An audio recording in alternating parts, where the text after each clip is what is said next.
What's going on, everybody? It's your boy Audie the Kid back again with another video, and today we are going to be talking about Mr. Aizawa joining My Hero Ultra Rumble. Now, for those of you who did not know, Aizawa has been confirmed as a DLC character for My Hero Ultra Rumble. Thank you as well to my friend Kale for actually tagging me to the scan on Twitter. Huge shout out to Shonen Games on Twitter for uploading the scan publicly, shouting them out. I messaged them and basically like, yo, is it okay if I use your scan? And by the time we recorded, they didn't respond back yet. So either or, something's going to happen. But huge shout out to them. Huge shout out to them. The first thing I would say I was expecting from the scan, right, is a role. Basically a role announced, like as well as with the picture. Doesn't seem to be a role icon that I see from the playing the game My Hero Ultra Rumble. I kind of know the icons and the colors and everything by now. But speaking of the colors, don't know if you guys realize this, but it's purple.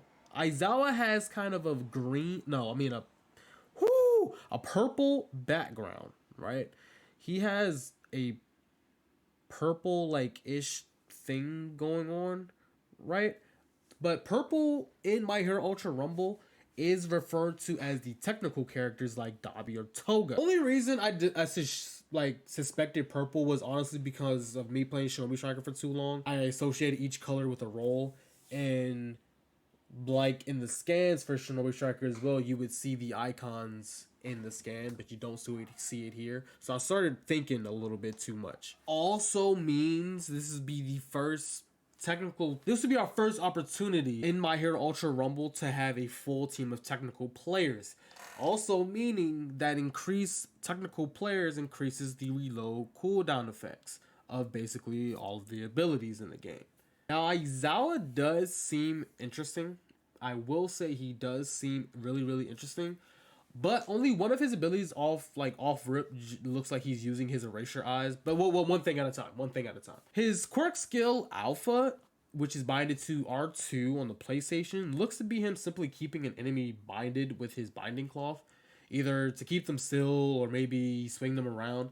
Can definitely be used to set up some nasty combos with other characters, right? Like, it seems really dangerous if you was to have like a Dabi use a circle of fire on a binded enemy, right? Or have Mount Lady just go big and curb stomp an enemy. Like, the potential is crazy if that's what it is. It could actually be more, and we're just seeing maybe one part of a two-hitter type ability, right?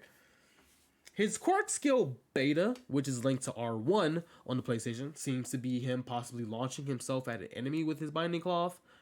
I don't know. I don't know. I don't know about that one. I don't know. It's kind of hard to make out if he's actually just grappling an enemy or kicking the enemy. It doesn't... I don't know. It seems kind of weird. Aizawa definitely isn't a melee-based character in the sense of wanting to get real close to his enemy and constantly being close to his enemy because he doesn't have that much physical power. So maybe this might just be him throwing his binding claws to an enemy, attaching to the enemy, and then just kicking off of them. His quirk skill Gamma, which is linked to the L1, which seems to be him once again using the binding cloth. Looks like his binding cloth is going to be his main thing with his character, which I guess is like poetic because in the anime he uses his eyes more than his binding cloth in some situations because he's just overpowered in some ways, so he just relies on it unless he's fighting his students. Particularly throwing a character in a certain direction, maybe you can choose the direction of the person you're throwing with like additional input with your mouse or controller. Just, I guess, press your gamma button and then you attach an enemy, and then if you put another input in or aim a certain way, you can throw them, like how you can throw Bakugo's grenades. You know what I mean? The biggest ability here is his special action, which is Triangle. He uses his erasure eyes, right? And the image, it seems to have his eyes illuminated above him, like they're showcasing like he's using his ability. Like how, you know, when Kirishima's using his hardening, he's kind of glowing red and orange. My guess, though, is that it's an AoE or radius happening. Or from the anime or manga, we know that Aizawa has to keep his eyes open at all times and fixated on the person to nullify their quirk. So translating that to this game, maybe it's a one-time action like Kirishima, in which pressing your action button or triangle, aka on PlayStation, triggers a one-time but short period in which maybe nearby enemies or aiming at enemies nullify their quirk for a certain amount of time for the duration of your special action. And then obviously, like Tenya Ida, afterwards he fatigues or he just ends up going as a walking speed to recover, put an eye drop in his eye or whatever. All of this as a first DLC character does seem interesting because it doesn't seem too technical. At the same time, it could be easy for those characters who want to be melee based or, want to be annoying control character, support characters from afar. But at the same time, it gives, I guess, the experienced players in the game a more utilitized, is that a word? More utility. I'm gonna just say more utility. And maybe that special action will have a long cooldown, maybe, so you're not obviously just spamming it. So yeah, expect Aizawa to just be annoying and just bind and keep you wrapped up for other characters, like maybe more high DPS characters. I feel like that would go insane if his quirk skill alpha or his quirk skill gamma has anything with keeping enemies still or binded.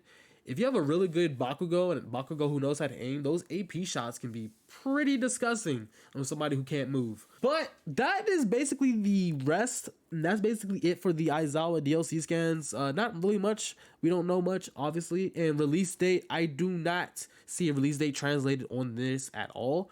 But oh my god, the Shinobi Striker fucked me up. Shinobi Striker's release schedule or whatever would be about 2 weeks after a character got announced, they would be released.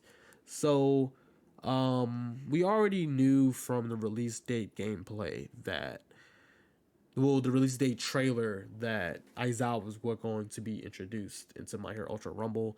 And obviously the game has been out for more than 2 weeks, so it is safe to assume that maybe this will be at the end of October, because the game came out in September. So maybe it'll be at end of October, since they did just have their first big update and bug fix and fixed a lot of characters and tuned a lot of characters. Maybe at the end of this month of October, they will introduce Aizawa, and then November will be more fixes, maybe tuning for Aizawa in the game as well, server fixes, and then they'll either announce the next character halfway through November or near the end of November, and that character will probably be released in December. So, wow, I've been spitting fucking bars, dude. That's crazy.